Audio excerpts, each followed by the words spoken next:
Assalamualaikum warahmatullahi wabarakatuh. Selamat pagi anak-anak. Bagaimana kabar kalian di rumah? Semoga kalian dalam keadaan sehat selalu ya. Baiklah, pada kali ini kita akan belajar pelajaran Al-Quran hadis ya. Melanjutkan pelajaran kita sebelumnya. Namun sebelumnya mari kita sama-sama membaca basmalah bersama-sama.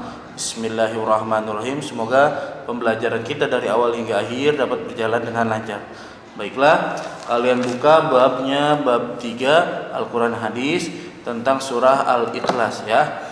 Nah, video sebelumnya pernah Bapak jelaskan tentang asbabun nuzul surah Al-Ikhlas atau sebab-sebabnya surah Al-Ikhlas ini turun ya.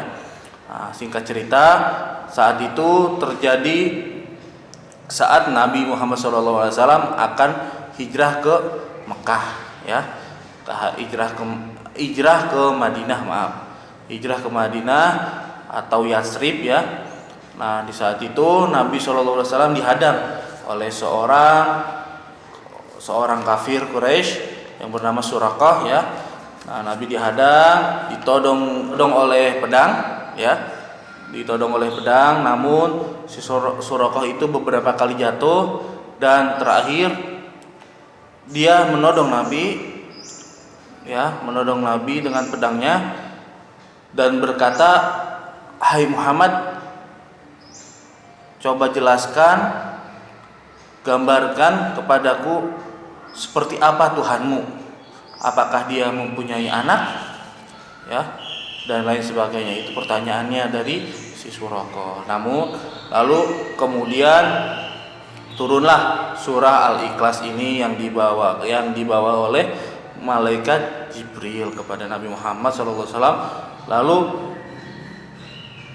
Nabi Muhammad SAW menjawab, Qul huwallahu a'udzubillahi minasyaitonirrajim. Bismillahirrahmanirrahim. Qul huwallahu ahad, Allahus samad, lam yalid wa lam yulad wa lam yakul lahu kufuwan ahad. Nah, itu yang dibacakan Nabi SAW seketika itu. Pedangnya terjatuh dan dia pun masuk Islam ya.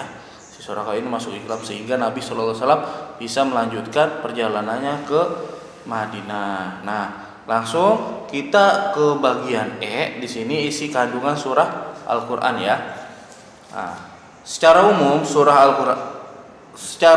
surah Al-Ikhlas ini berisi penegasan tentang kemurnian keesaan Allah Subhanahu wa taala, tentang penolakan segala bentuk kemusyrikan dan menerangkan bahwa tak ada sesuatu apapun yang menyerupai Allah Subhanahu wa taala. Nah, ini dalam ayat pertama ialah qul huwallahu ahad, yang artinya katakanlah kepada Nabi Muhammad SAW, Huwallahu ahad, dialah Allah Subhanahu wa taala. Jadi Nabi Muhammad SAW suruh ngasih tahu nih kalau Allah Subhanahu wa taala itu yang esa ya, yang esa. Qul huwallahu ahad ya.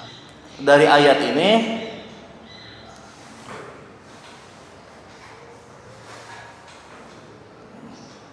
menjelaskan ya, menegaskan Allah itu Maha Tunggal ya, Maha Tunggal, satu ya, Maha Tunggal, tidak ada sesuatu apapun yang menyerupainya ya. Dalam firman lain Allah syaitanir rajim, wa ilahukum ilahu wahidul la ilaha illa huwa rahmanur rahim.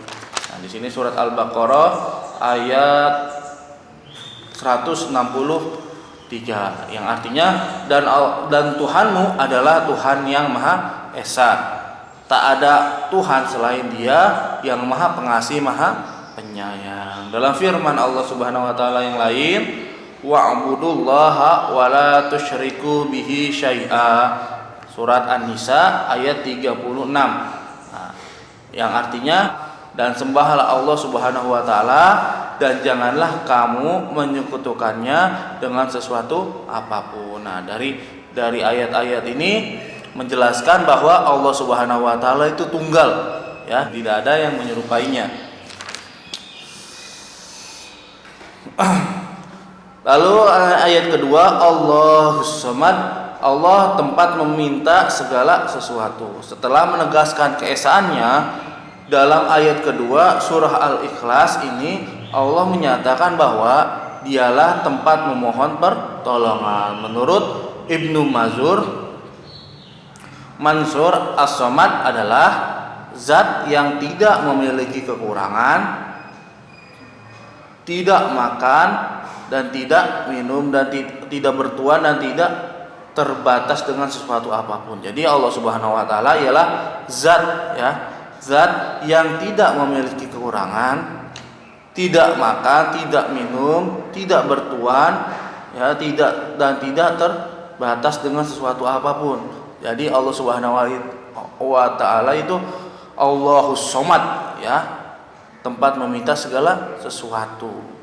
Kalau misalkan meminta segala sesuatu itu mestinya ke Allah, bukan ke tempat yang lain, Seperti kita punya keinginan atau punya mimpi yang ingin kita wujudkan, kita banyak-banyak sering berdoa kepada Allah Subhanahu wa taala. Nah, lanjut ayat selanjutnya.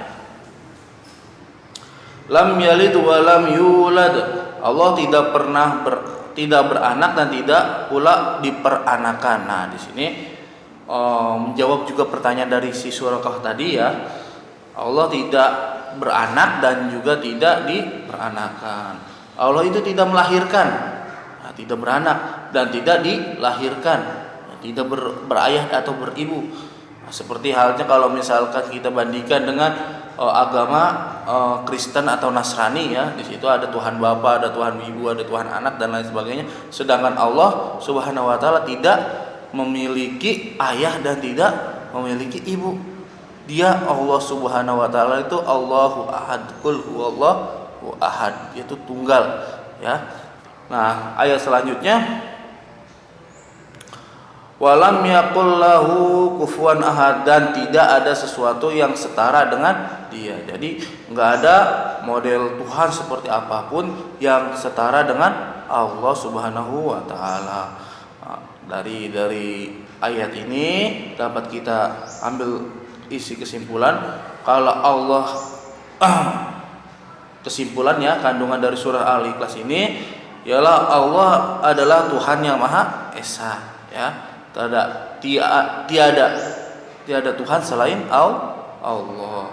Manusia harus menyembah hanya kepada Allah, dan Allah adalah tempat meminta segala sesuatu.